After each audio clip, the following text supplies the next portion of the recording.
സ്വാമി ശരണം. എരുമേലി കരിമല പരമ്പരാഗത കാനനപാതയിലൂടെ ശബരീശ്വര ദർശന സായുജ്യത്തിനായി വ്രതമെടുത്ത് ഇരുമുടിക്കെട്ടുമേന്തി വരുന്ന അയ്യപ്പ ഭക്തന്മാർക്കായാണ് പുഷ്പക് ഈ വീഡിയോ അവതരിപ്പിക്കുന്നത്.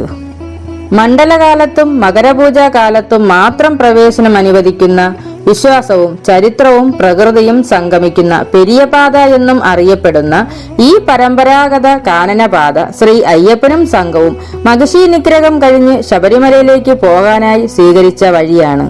പെരിയാർ ടൈഗർ റിസർവിൽ നിരവധി വന്യമൃഗങ്ങൾ വസിക്കുന്ന പർവ്വത പ്രദേശങ്ങളിലൂടെയും നിബിഡ വനങ്ങളിലൂടെയും 38 കിലോമീറ്റർ ദൈർഘ്യത്തിൽ കടന്നുപോകുന്ന ഈ പരമ്പരാഗത കാനനപാത എരുമേയക്കൊല്ലി എന്ന എരുമേലിയിലെ പേട്ട ശ്രീ ധർമ്മശാസ്ത്ര ക്ഷേത്രത്തിൽ നിന്നും പേട്ടതുള്ളി ആരംഭിക്കുന്നു.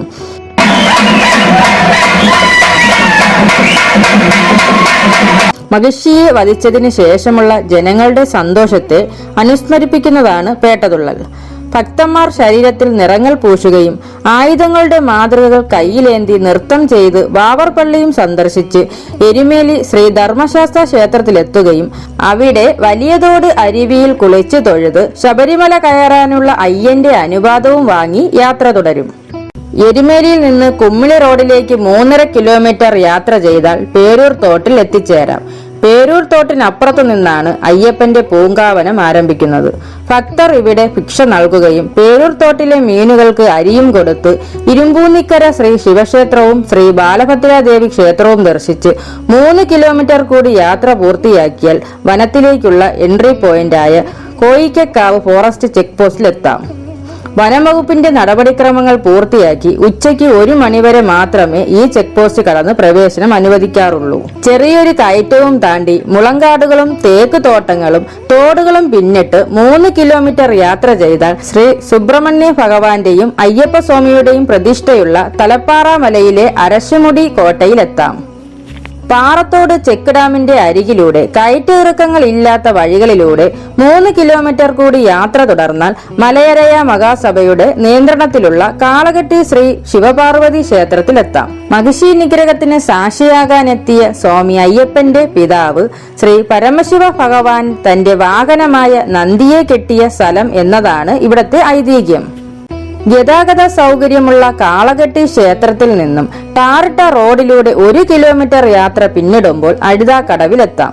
പമ്പാ നദിയുടെ പോഷക നദിയായ അഴുതാ നദി പീരുമേട്ടിൽ ഉത്ഭവിച്ച് കണമലയിൽ പമ്പാ നദിയുമായി കൂടിച്ചേരുന്നു. ഇവിടെ കടകളും ബാത്റൂം സൗകര്യങ്ങളും ലഭ്യമാണ്. അഴുതാക്കടവിൽ കുളിയും കഴിഞ്ഞ് ഭക്തന്മാർ കല്ലിടാൻ കുന്നിലിടാൻ കല്ലുകളും എടുത്തുകൊണ്ട് യാത്ര തുടരുന്നു. അഴുതാമേട് കയറി തുടങ്ങുന്ന ഭക്തന്മാർ ഏകദേശം 1.5 കിലോമീറ്റർ കഠിനമായ കയറ്റം പൂർത്തിയാക്കിയാൽ കല്ലിടാൻ കുന്നിലെത്താം. മഹിഷി നിഗ്രഹം കഴിഞ്ഞ് മഹിഷിയുടെ ജഡം വന്നു വീണ സ്ഥലമാണ് കല്ലിടാൻ കുന്ന് എന്നാണ് വിശ്വാസം. ഭക്തന്മാർ മഹിഷി വീണ്ടും ജനിച്ചു വരാതിരിക്കാനായി അതിനു മുകളിൽ കല്ലുകൊണ്ട് വന്നിടുകയും ചെയ്യുന്നു.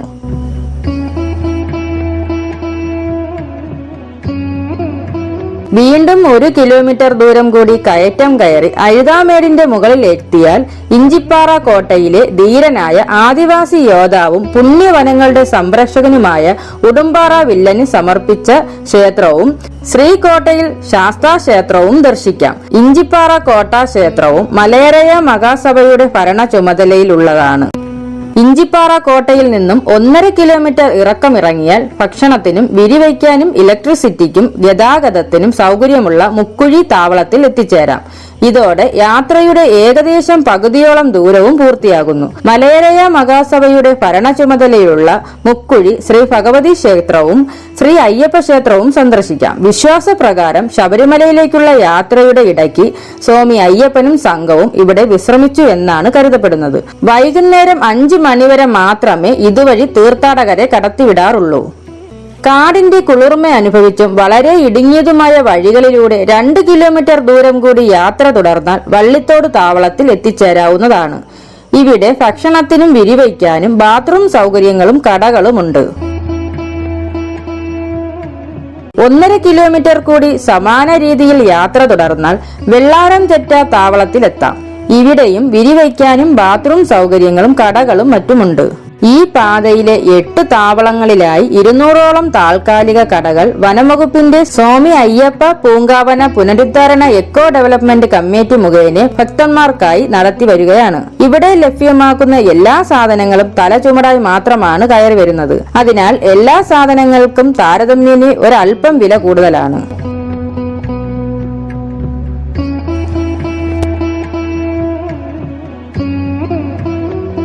ചെറിയ കയറ്റിറക്കങ്ങളിലൂടെ കൂട്ടക്കല്ലും താണ്ടി വീണ്ടും 3.5 കിലോമീറ്റർ യാത്ര തുടർന്നാൽ ഏറ്റവും വലിയ താവളമായ പുതുശ്ശേരി താവളത്തിൽ എത്തിച്ചേരാം. ഇവിടെ ഭക്ഷണത്തിനും വിരിവയ്ക്കാനും ബാത്റൂം സൗകര്യങ്ങളും കടകളും മറ്റുമുണ്ട്. കരിയിലാം തോട്ടിൽ മുങ്ങിക്കുളിച്ച് യാത്രാക്ഷീണം അകറ്റി ഭക്തർ യാത്ര തുടരുന്നു. 6 മണിക്ക് ശേഷം തീർത്ഥാടകരെ ഇവിടെ നിന്നും യാത്ര തുടരാൻ അനുവദിക്കാറില്ല.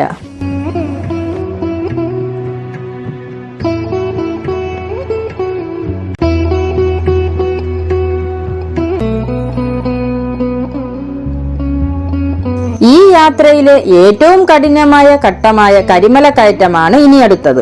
ഇടതൂർന്ന കാട്ടിലൂടെയും മരങ്ങളുടെ വേരുകളും ഉരുളൻ പാറകളും വന്യജീവികളും എല്ലാം ഉൾപ്പെടുന്ന ചെങ്കുത്തായ ഈ കയറ്റം 7 തട്ടുകളായാണ് കയറാനുള്ളത്.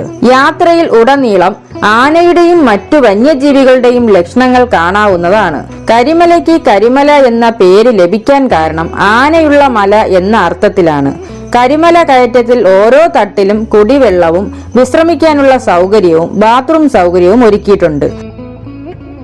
കരിമല കയറ്റത്തിലെ 6ാമത്തെ തട്ടിൽ മഞ്ഞപ്പടി കോട്ട വനദുർഗയുടെ പ്രതിഷ്ഠയുണ്ട്.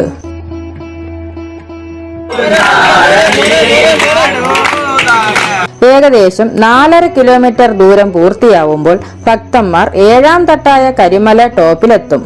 ഇവിടെ ഭക്ഷണത്തിനും വിരിവയ്ക്കാനും ബാത്റൂം സൗകര്യങ്ങളും കടകളും മറ്റുമുണ്ട്. ചരിത്രത്തിൽ കരിമല കൊള്ളക്കാരനായിരുന്ന ഉദയനന്റെ കറുത്ത കോട്ടയായിരുന്നു.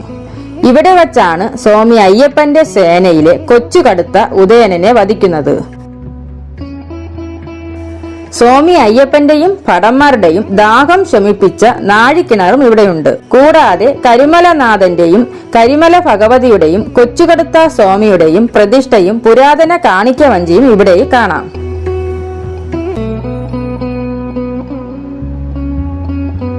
കരിമല ഇറക്കവും അതികഠിനമാണ്. സൂര്യപ്രകാശം വളരെ കുറച്ച് ലഭിക്കുന്ന ഇടതൂർന്ന കാട്ടിലൂടെ 2.5 കിലോമീറ്റർ ദൂരം പൂർത്തിയാക്കിയാൽ പമ്പാ നദിയുടെ കാഴ്ച നമുക്ക് ലഭിക്കുന്നതാണ്. വീണ്ടും 1/2 കിലോമീറ്റർ കൂടി ദൂരം പിന്നിട്ടാൽ വലിയാനവട്ടം താവളത്തിലെത്താം. ഇവിടെ വിരിവയ്ക്കാനും ഭക്ഷണത്തിനും ഗതാഗത സൗകര്യവും ഇലക്ട്രിസിറ്റി സൗകര്യവും ഉണ്ട്.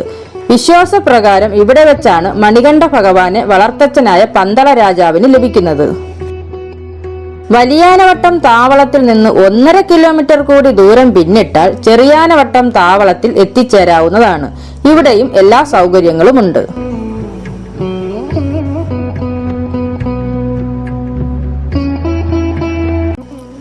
1/2 കിലോമീറ്റർ കൂടി യാത്ര ചെയ്താൽ ദക്ഷിണ ഭാഗീരഥി എന്നറിയപ്പെടുന്ന ഗംഗയെപ്പോലെ പവിത്രമായ പുണ്യനദിയായ പമ്പാ നദിയുടെ കരയിലെത്താം. 18 പോഷക നദികളുള്ള പമ്പാ നദി പെരിയാറിനും ഭാരതപ്പുഴയ്ക്കും ശേഷം കേരളത്തിലെ 3ാമത്തെ നീളമുള്ള നദിയാണ്. പമ്പാ നദി പീരുമേട്ടിലെ പുളച്ചിമലയിൽ നിന്നുത്ഭവിച്ച് 176 കിലോമീറ്ററോളം പത്തനംതിട്ട, കോട്ടയം, ആലപ്പുഴ ജില്ലകളിലൂടെ ഒഴുകി അറബിക്കടലിൽ പതിക്കുന്നു. അയ്യനെ സ്മരിച്ചുകൊണ്ട് ഭക്തന്മാർ പമ്പാ നദിയിലെ ത്രിവേണി സംഗമത്തിൽ മുങ്ങിക്കുളിക്കുകയും പിതൃക്കൾക്ക് തർപ്പണം നടത്തുകയും സ്വാമിമാർക്ക് പമ്പാ വിരുന്നൊരുക്കുകയും വൈകുന്നേരങ്ങളിൽ പമ്പാ വിളക്ക് തെളിയിക്കുകയും ചെയ്യുന്നു. തുടർന്ന് ഭക്തന്മാർ പമ്പാ ഗണപതിയെ വണങ്ങി സന്നിധാനത്തിലേക്ക് പുറപ്പെടുന്നു.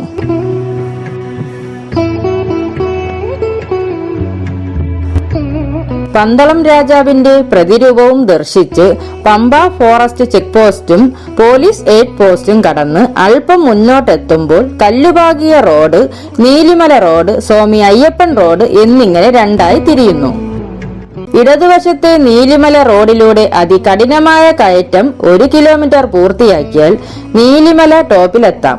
അഴുതമേടിനും കരിമലയ്ക്കും സമാനമായ കയറ്റമാണ് നീലിമലയുടേത്. കുടിവെള്ളത്തിനുള്ള സൗകര്യവും ഔഷധ ജലവിതരണവും കാർഡിയോളജി സെന്ററും ഓക്സിജൻ പാർലറും എല്ലാം റോഡ് വശങ്ങളിൽ കാണാൻ സാധിക്കും. ഇടയ്ക്കിടയ്ക്കുള്ള നടപ്പന്തലുകളിൽ വിശ്രമിച്ച് യാത്ര തുടർന്ന് 1/2 കിലോമീറ്റർ കൂടി അതികഠിനമായ കയറ്റം പിന്നിട്ടാൽ അപ്പാച്ചിമേട്ടിൽ എത്തിച്ചേരാം. ഇവിടെ നിന്നും ഇരുവശത്തും മലനിരകളുടെയും വനതാഴ്വരകളുടെയും മനോഹര ദൃശ്യങ്ങൾ ആസ്വദിക്കാവുന്നതാണ്. ഇടതുവശത്തെ താഴ്വര അപ്പാച്ചിക്കുഴിയെന്നും വലതുവശത്തേത് ഇപ്പാച്ചിക്കുഴിയെന്നും അറിയപ്പെടുന്നു. ദുഷ്ടാത്മാക്കളെ ശാന്തമാക്കാനും വനദേവതകളെ പ്രീതിപ്പെടുത്താനും അപ്പാച്ചിക്കുഴിയിൽ പ്രശസ്തമായ അരിയുണ്ട വഴിപാട് നടത്തി ഭക്തന്മാർ യാത്ര തുടരുന്നു. നടപ്പാതകളിൽ ഭക്തന്മാർക്ക് പിടിച്ചു കയറാൻ ഹാൻഡ് റെയിലുകളും റോഡ് വശങ്ങളിൽ മാലിന്യം നിക്ഷേപിക്കാൻ വേസ്റ്റ് ബിന്നുകളും സ്ഥാപിച്ചിട്ടുണ്ട്. യാത്രയിലെ ഏറ്റവും കഠിനമായ കയറ്റമുള്ള ഭാഗത്തുകൂടി 1/2 കിലോമീറ്റർ യാത്ര പൂർത്തിയാക്കിയാൽ ശബരി പീഠത്തിൽ എത്തിച്ചേരാം.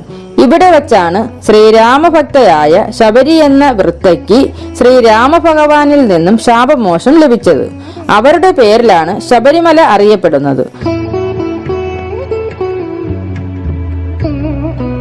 ഇവിടെ ഭക്തന്മാർ ശരം വഴിപാടും നടത്തുന്നു.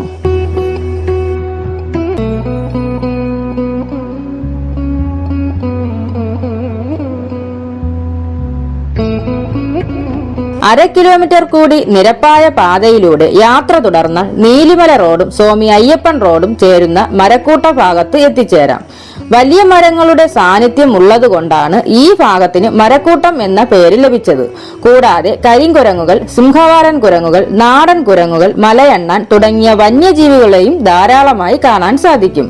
സന്നിധാനത്തേക്കും പുറത്തേക്കുമുള്ള ചരക്കുകളും വഹിച്ചുകൊണ്ട് ട്രാക്ടറുകൾ ഭക്തന്മാരുടെ അരികിലൂടെ പോവുകയും കാൽനടയായി അയ്യനെ കാണാൻ കഴിയാത്ത ഭക്തജനങ്ങളെ വഹിച്ചുകൊണ്ടുള്ള ഡോളി സർവീസിന്റെ യാത്രയും കാണാം. ഇവിടെ നിന്നും പിന്നെയും രണ്ടായി തിരിയുന്ന റോഡിൽ ഇടതുഭാഗത്തുള്ളത് ചന്ദ്രാനന്ദൻ റോഡും വലതുഭാഗത്തുള്ളത് ശരംകുത്തിയാൾ റോഡുമാണ്. വലതുഭാഗത്തെ റോഡിലൂടെ 1 കിലോമീറ്റർ ദൂരം സഞ്ചരിച്ചാൽ ശരംകുത്തിയിൽ എത്താം. പേട്ടതുള്ളലിൽ കന്നി അയ്യപ്പന്മാർ കയ്യിലേന്തുന്ന മരത്തിലുള്ള ശരങ്ങൾ ഇവിടത്തെ ആൾമരത്തിലും ചുറ്റുമുള്ള ഭിത്തിയിലും മറ്റും കുത്തിവെക്കുന്നു. വിശ്വാസപ്രകാരം യുദ്ധവിജയത്തിനു ശേഷം സ്വാമി അയ്യപ്പനും സംഘവും ആയുധങ്ങൾ ഉപേക്ഷിച്ച സ്ഥലമാണിത്. ഇവിടുന്ന് 1 കിലോമീറ്റർ ദൂരം കൂടി സഞ്ചരിച്ചാൽ സന്നിധാനത്തെ നടപ്പന്തലിൽ എത്തുന്നു. നടപ്പന്തൽ കടന്ന് 18ാം പടി കയറി ഭക്തർ അയ്യന്റെ സമക്ഷമെത്തുന്നു. ഭക്തൻ തന്നെയാണ് ഭഗവാൻ എന്ന തത്വമരുളുന്ന ദർശനപുണ്യം എല്ലാ തീർത്ഥാടകർക്കും ലഭിക്കുമാറാകട്ടെ എന്ന് പ്രാർത്ഥിച്ചുകൊണ്ട് പുഷ്പക് മടങ്ങുന്നു. സ്വാമിയേ ശരണമയ്യപ്പ.